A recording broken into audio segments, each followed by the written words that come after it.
Hello everyone.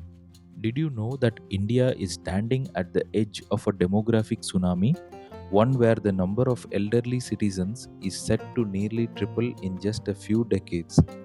Today, we are going to explore how India is architecting its geriatric healthcare ecosystem through an operational blueprint called the National Program for Healthcare of the Elderly, or NPHCE, synthesizing policy, epidemiology, and multi tiered clinical execution. Let us first understand the scale of this demographic tsunami, looking at volume versus vulnerability. In terms of the volume shift, the population census of 1991 showed a certain distribution across age groups, and by the time of the 2001 census, the elderly population aged 60 and above stood at 104 million. This number is projected to rise to 198 million by 2030 and further surge to a staggering 300.96 million by 2051. Alongside this volume, the vulnerability profile of this elderly population is deeply concerning. Around 80% of them live in rural areas, creating severe service delivery challenges. There is a 51% feminization of the elderly population as recorded by 2016. About 30% live below the poverty line, and 8% are completely confined to their homes or beds. On top of this, there is a rapid increase in the older old cohort, meaning those aged 80 years and above. This demographic reality feeds directly into what can be called the vicious cycle of clinical risk.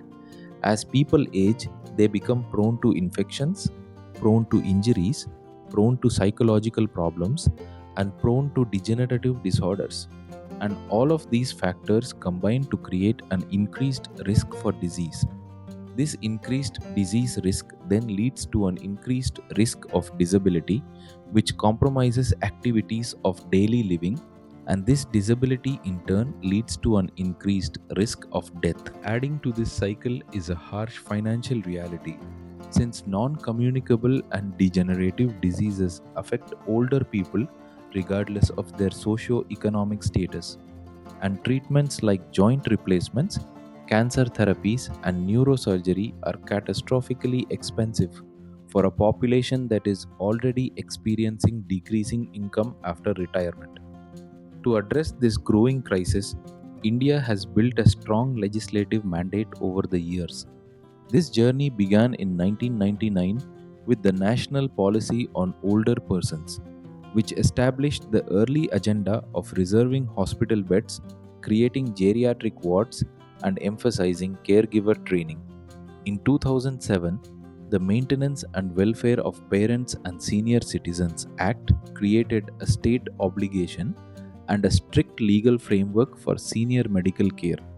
In 2008, India ratified the United Nations Convention on the Rights of Persons with Disabilities, where Article 25 mandates that health services be provided as close to rural communities as possible.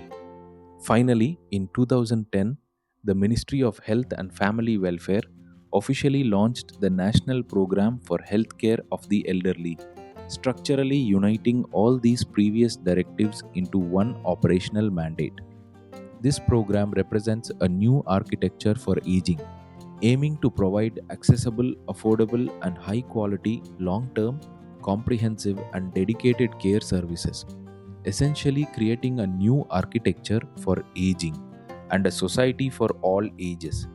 To achieve this vision, the program rests on four core objectives: primary care access, which focuses on community based promotional, preventative, curative, and rehabilitative services; early intervention, which aims to identify health problems within the community, backed by strong, established referral systems; capacity building, which involves training medical professionals, paramedical staff, and family caretakers; and convergence, which means integrating seamlessly with the National Rural Health Mission, AYUSH, and the Ministry of Social Justice.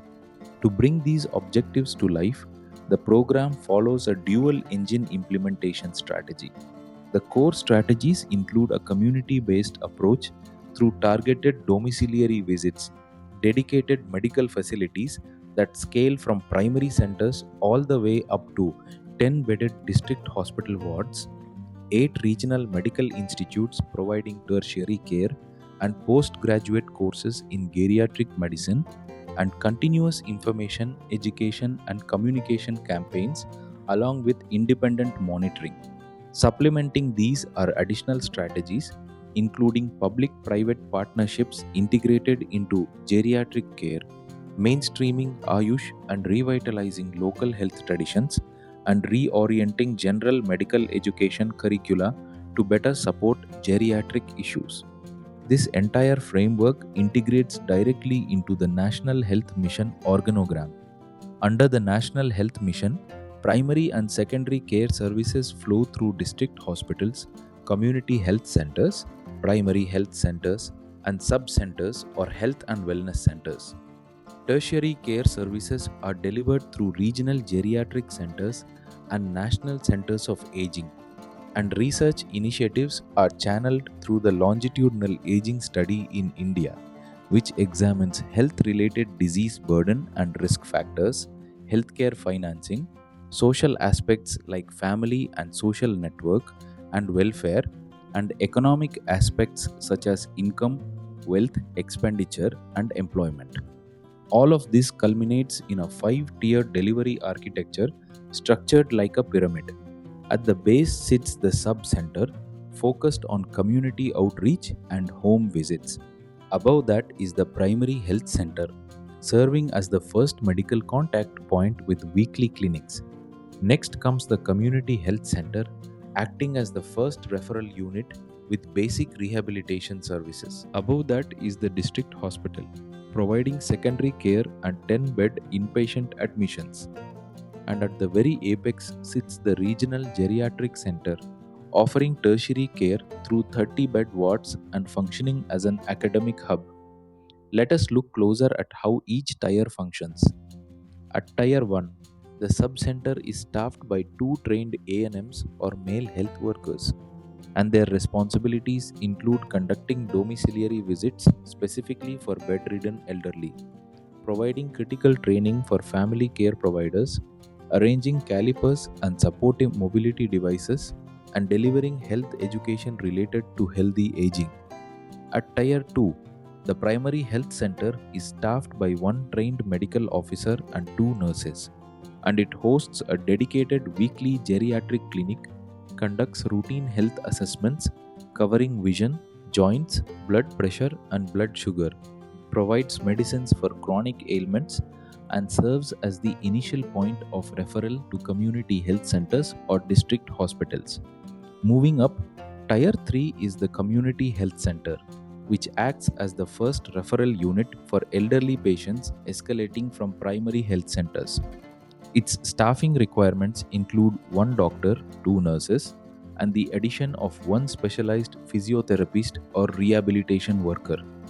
In terms of clinical operations, it runs a specialized geriatric clinic twice a week and coordinates the referral of complex cases upward to district hospitals, with a strong rehabilitation focus through a dedicated rehabilitation unit where the rehab worker conducts specific domiciliary visits for the homebound.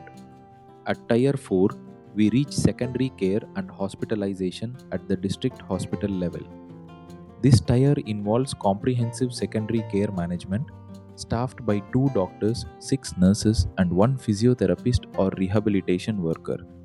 It operates regular, dedicated geriatric outpatient department services alongside dedicated laboratory investigation facilities tailored for elderly patients. It also houses a dedicated 10-bedded geriatric ward for admissions, integrating heavily with existing hospital specialties, ensuring that general medicine, orthopedics, ophthalmology, and ear, nose, throat services are all calibrated for geriatric complexities. Finally, at Tier 5, we arrive at the regional geriatric centers, which function as apex academic hubs.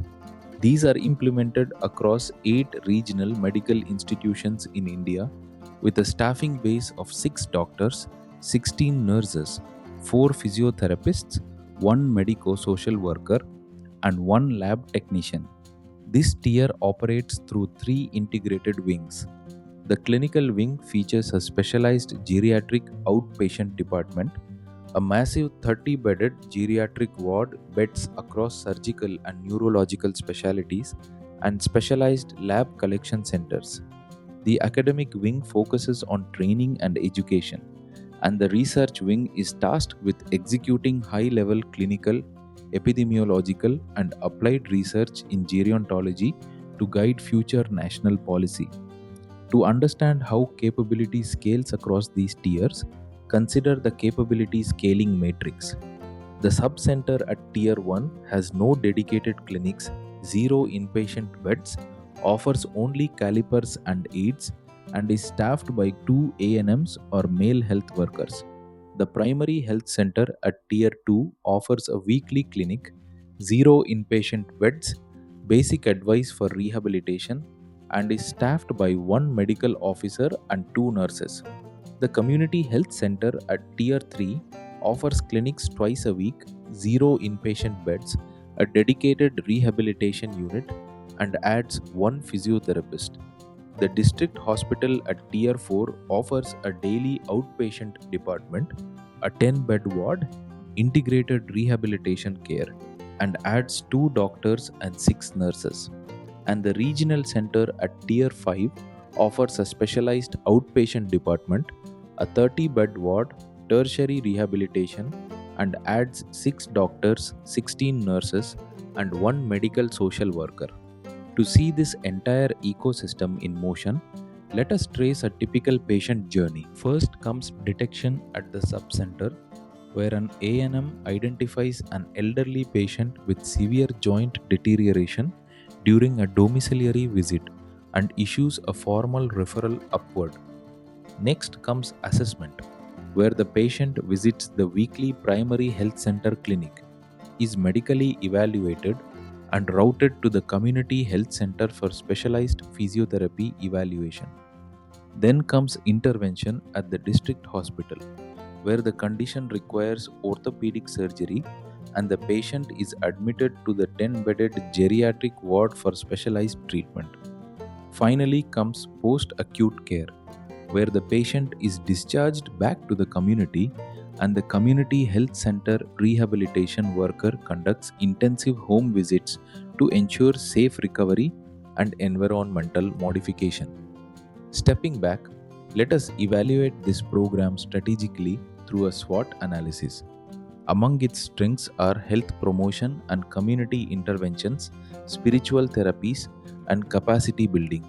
Its weaknesses include home-based care issues and caregiver support gaps, lack of community participation, inadequate specialized workforce, and an ongoing focus on treatment over prevention. Its opportunities lie in the healthy aging framework and digital technologies, national program integration with the National Health Mission, and collaboration with research institutes. And its threats include the growing elderly population volume, the rise of nuclear families, epidemiological shifts, and the lasting impacts of the COVID-19 pandemic. Ultimately, this entire architecture represents a shift from viewing aging as a resource drain to recognizing it as human capital. When judicious investments are made in advance, aging can be transformed from a drain on resources into a buildup of human, social, economic, and environmental capital. The National Program for Healthcare of the Elderly is therefore not merely a medical intervention, it is the structural foundation for a society that protects and empowers its golden generation. Hope you have understood about India's geriatric healthcare blueprint. If you found this video useful, please share with your friends and colleagues. Thank you.